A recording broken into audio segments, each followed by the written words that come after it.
In this video, we'll go over some of the most common card types. Before we begin, card types can be separated into two categories: permanents and non-permanents. Permanents stick around on the battlefield after you cast them, while non-permanents go to the graveyard after their effect resolves.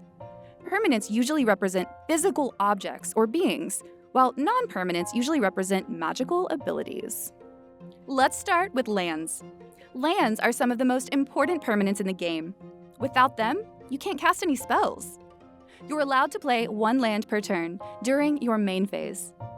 Lands are the only card type that aren't considered spells. Spells require mana to be cast, and lands give you the mana to cast them. Creatures are permanents that attack your opponent or defend you from attackers.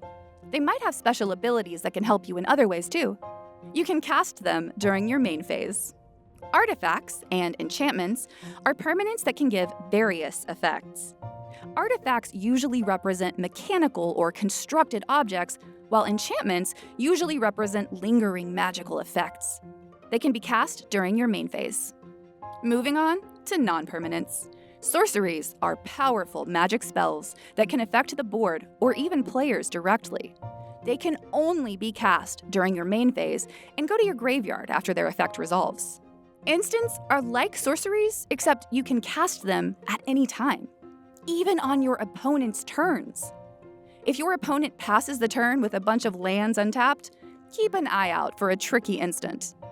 Now you know the basics about magic card types. There are some special ones we didn't mention here, but these are all you'll need to know to get started. Be sure to watch our video on Planeswalkers to learn more about this powerful card type.